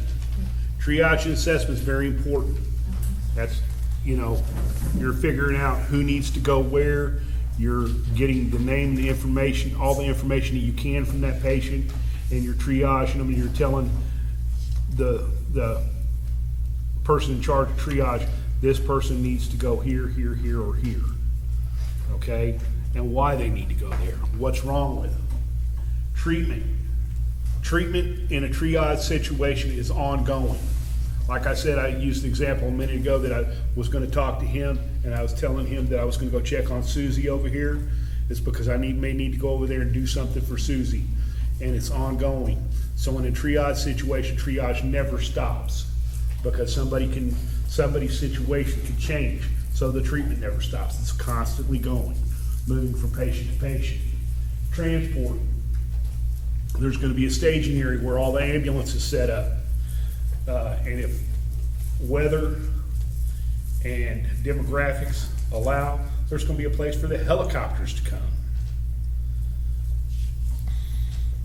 And you're gonna be like, in a triage situation, Tommy had a broken leg, he went by AMR to Deaconess Gateway, or he went by Henderson EMS to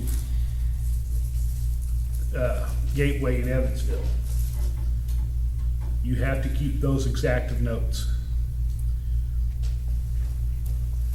Morgue, that's the least thing that you're wanting to do or having to do, but it needs to be out of the public view, definitely out of it. It needs to be a room like this, if those doors weren't there. One way in, one way out, no windows. And hopefully you never have to do that.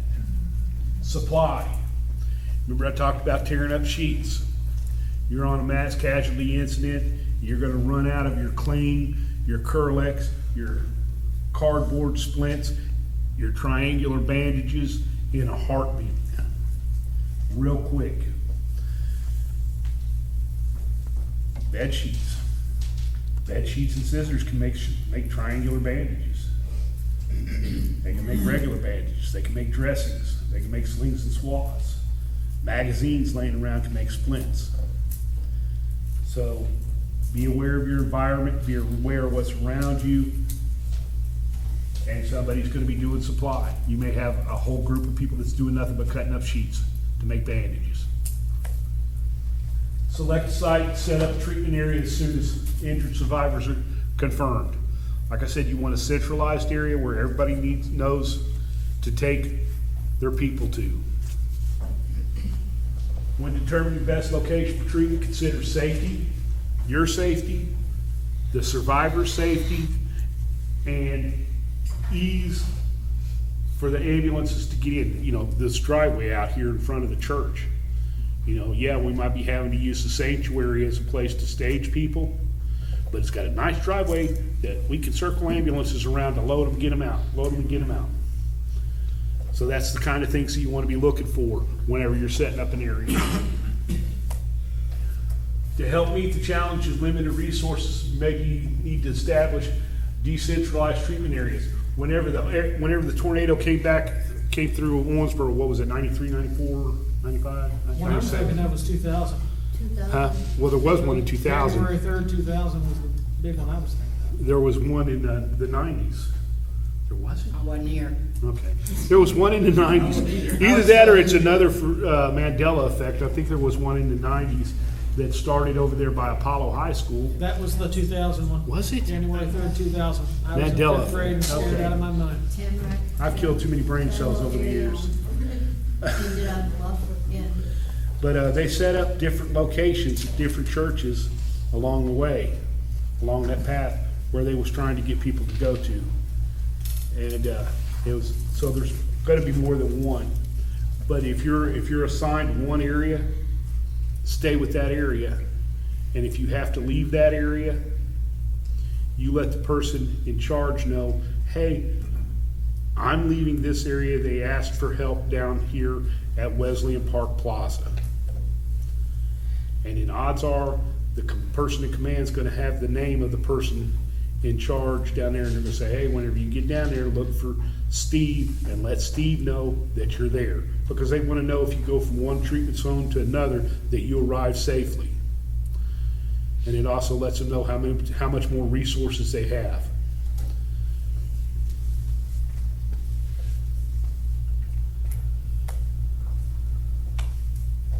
Instructions with light damage, like I said, you may be asked to go into houses to search for people. Light damage.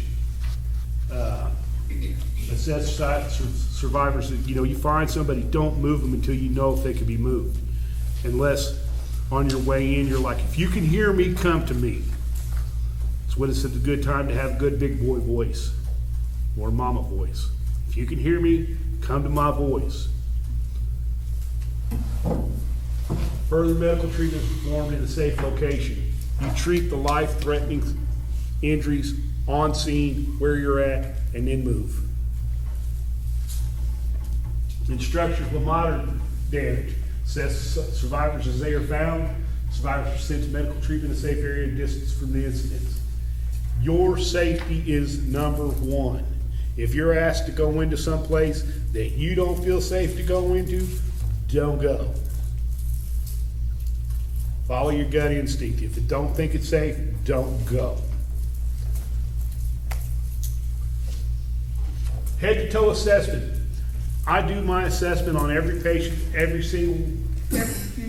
from somebody that's having difficulty breathing to somebody that's in a multi-car accident. I assess every one of them the same way. I start at the head and I work my way down. And I do it the same way, that way it stays habit. It's like muscle memory. So I start at the head and I work my way down. You want to check the head for bleeding, deformities, big boo-boos, bumps, or knots on the head. Are their eyes open? Do they respond to you appropriately? Are they breathing adequately? Then you move down. Whenever you do an assessment is a very hands-on thing. So if you don't like to touch people, maybe an assessment isn't a job for you. Maybe you ought to be doing the triage or the note-taking or the supply gathering, okay? Because it's a very hands-on thing. You're going to touch people. You're going to touch people in places that are uncomfortable for them and you. But at the same note, whenever you're assessing somebody and you're hands-on with them, be as discreet and as professional as you can.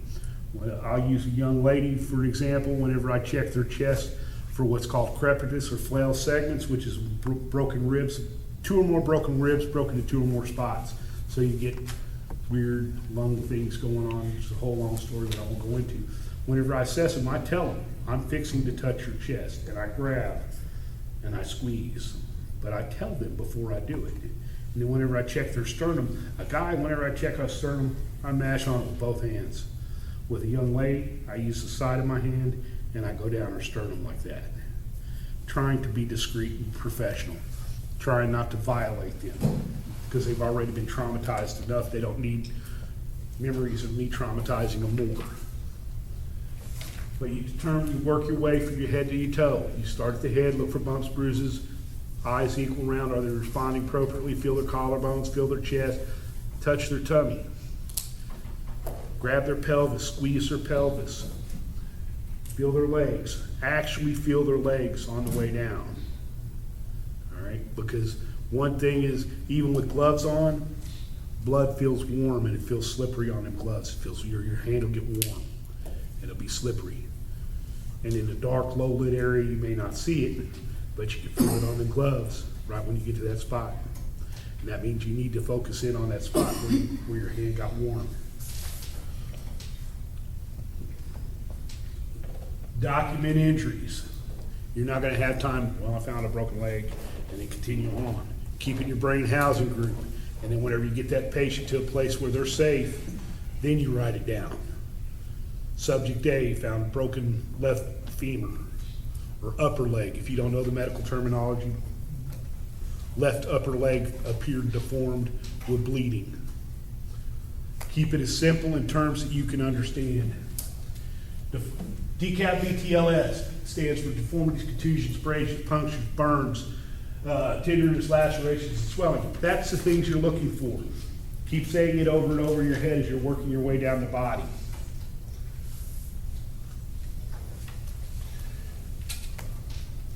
Pay careful attention. Like I said, the gloves will feel warm and slippery if they're bloody. Look, listen, and feel. Actually look. You know, if you feel something that doesn't feel quite right here, raise that shirt up and look and feel it. It's a hands-on game. Suspect a spinal injury in unconscious survivors and treat accordingly. In a mass cab, there's a trailer. There's 2 or 3 trailers here in Owensboro that are about 11 foot long, and they're filled with medical supplies. On a mass casualty event, those trailers would probably go out and there's spine boards in them. Spine board is a big board that fits a whole human body. If you suspect somebody with a spine, you know, somebody's unconscious and they can't respond to you, but they're breathing and they've got a good pulse, suspect a spinal injury. You put them on the board as carefully and delicately as you can, move them to a safe zone, and that board helps protect their spine. Now, well, I won't go into that because that's there. Check your own hands for patient bleeding. Like I said, the gloves will feel funny, you'll know. Order assessment, like I said, she's like the song, head, shoulders, knees and toes. Knees and toes. Start the head, go down. You should know what a body feels like. You should know what feels abnormal and normal. If injuries to the head or spine are suspected, do no harm. If you feel a soft spot on somebody's head, don't mash it. Don't be like, does this just feel soft to you? Let it go. Just be like, just keep note of it that the back of their head felt kind of mushy to you. Minimize movement of the head and neck. If they've got a boo-boo on their head and it feels mushy, do not move their head or neck. Otherwise, you wind up with a Christopher Reeves. If survivors exhibit signs or found under heavy debris, treat them as having a closed head, neck, or spinal injury.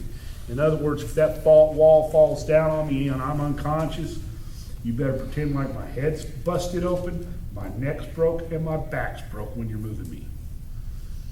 Immobilize them as much as possible. Yes. And communicate with your team. Are we ready to move Roger out from underneath this wall? All right, on 3, we're going to slide Roger across this floor up onto this board. Is everybody ready? 1, 2, 3. That's where the communication comes into play. But if they're under something heavy, suspect massive injuries. Maintaining proper hygiene. In a mass casualty incident, it's going to be hard. Do your best. Maintaining proper sanitation. That speaks for itself. Purifying water if necessary. That's gonna be somebody else, that ain't gonna be y'all.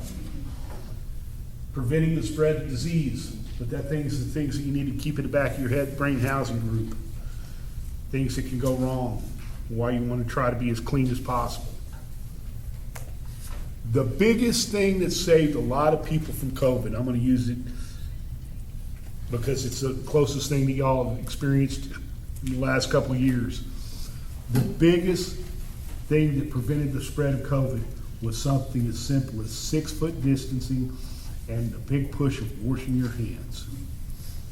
Whenever the government put that out on TV, and because I worked through COVID, I worked all through it,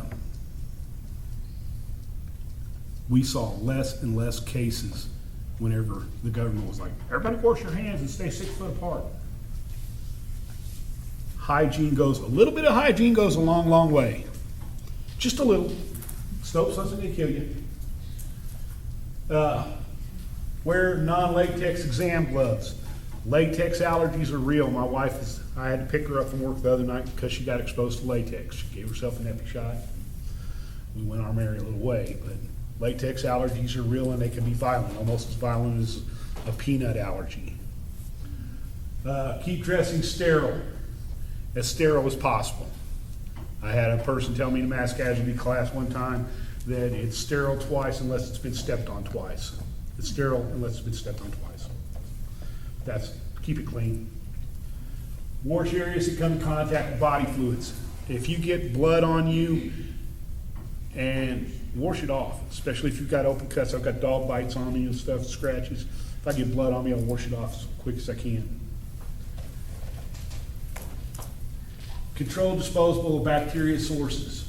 If you get something, if you're cleaning up an area, there's red biohazard bags that will probably be on scene. If something is saturated with blood, it goes in that biohazard bag.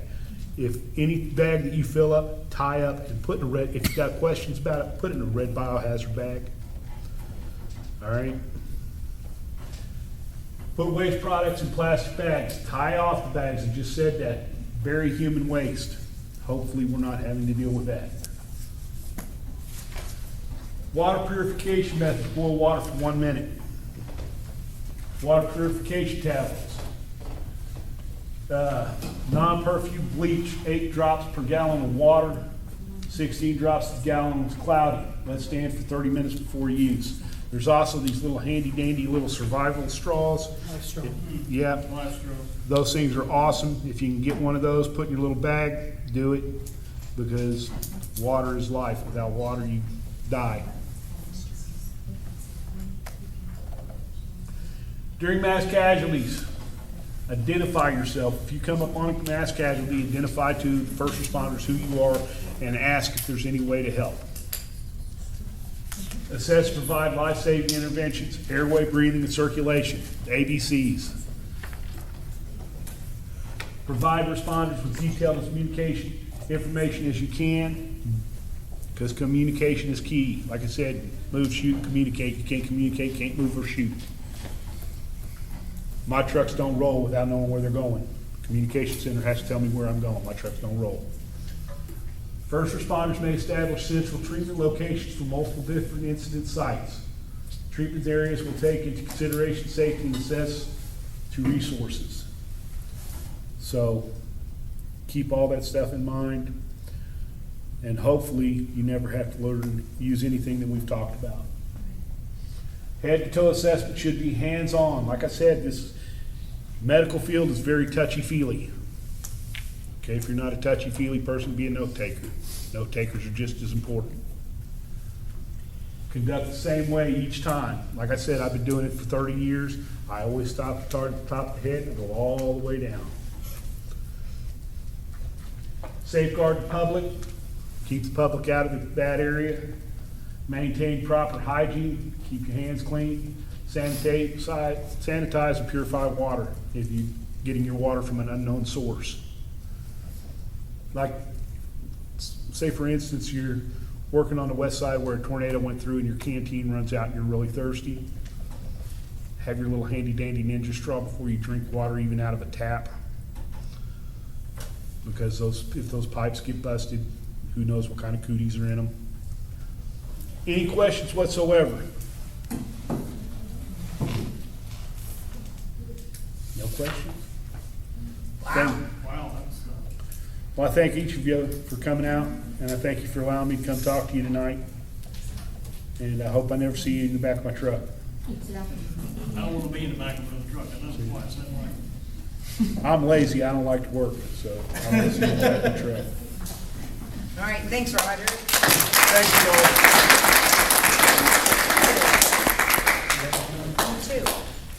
Okay, everybody should have a triangular bandage and some gauze and a 4x4. So what I want you to do is find a partner. You're going to do one person and the other person. I want you to imagine that that person has a pretty big gash on their arm and a potential break. So, one at a time, like one and then the other person will go. I want you to use what you have, this is all you have, and see what you can do.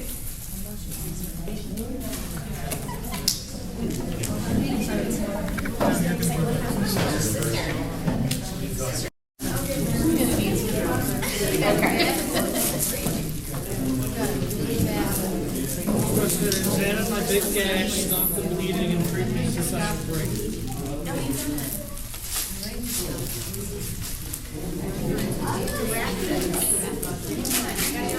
Yes, you may treat me, ma'am. It hurts very badly, and I'm going to start screaming very loudly. I'm making sure. You're not using anywhere near enough pressure. You know what's more serious than a broken arm being hurt? Me bleeding out.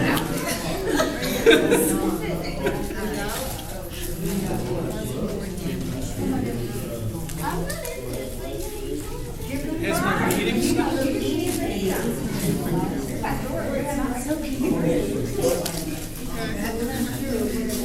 It's bad. I really hurt my broken arm. Bad. Oh, you're really broken arm. Where is your splint? Ah, the thing fell off and now I'm bleeding again. You know what? She's the nurse. So you're just gonna have to bleed it. Expect it, right? Yeah.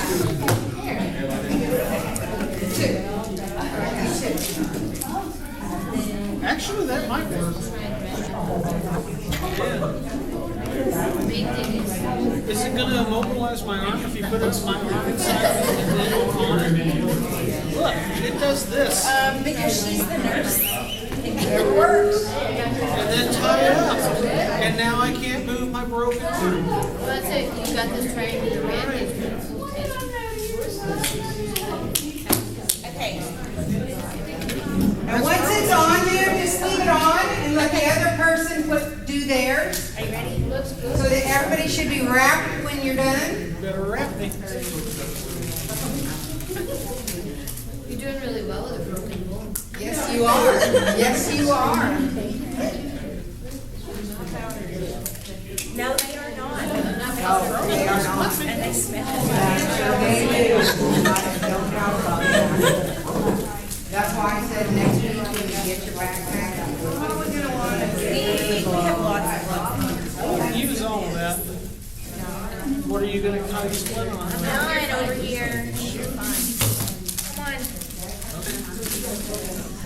You did pretty well there. Awesome.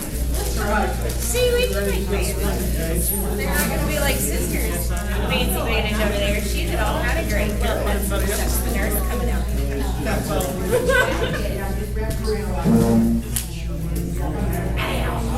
It's the show. Ma'am, do I have your permission to treat you? I'd rather die. You hit me in the eye. Okay, I measured you. Out of luck. You nailed me in the eye. Yeah, it is. Directly in the eye. Can I help you? Okay, I have your permission to treat, right?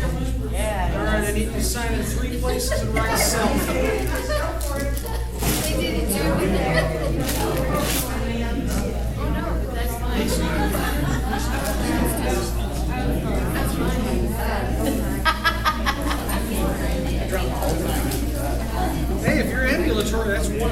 Okay, let me hold that. Okay, there you go. Main thing is just get it wrapped. Yeah. That's not. Scissors open.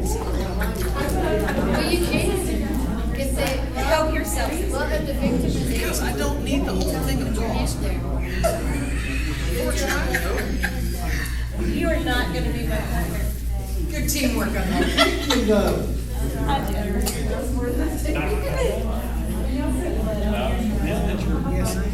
Yeah, Laura has to be to, with you us. just stop. Thank you for coming tonight. Oh, you're for very him. welcome. I appreciate Oh, that. that's no problem at all. No, you're holding on pressure because I told you to in your ambulatory. They're in the box. Oh, I didn't. I hope mean to you say two never that. actually have to help each other. In an emergency, we Yeah. actually. There'd be a lot of fight Have no going on. safety. Okay? You're there on the ground. I see that. I don't see you over here treating your darn self.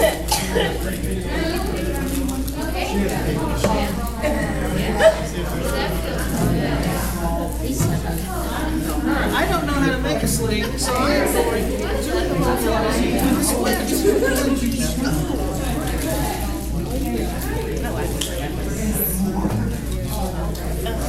I don't know how to tie that. You know what I do know how to tie? Put your arm here. What did you say? I don't like you. I thought you said something that started with F. I was like, okay, don't need to do that. There was always, you can use that, you put after every two, When you're all done, we'll get a group picture of everybody with their broken arms or major cut. we all need them. Do you guys want to get together? If my arm was I think if this was a disaster, I'd be treating it as quickly as possible and moving to the we next need person. to like, we got Saving your life. You have some hours. You have such a mindset inside. I know, right? And I will put this on the CERT page, Facebook page. I hope somebody around here has a pocket knife. Okay, now you.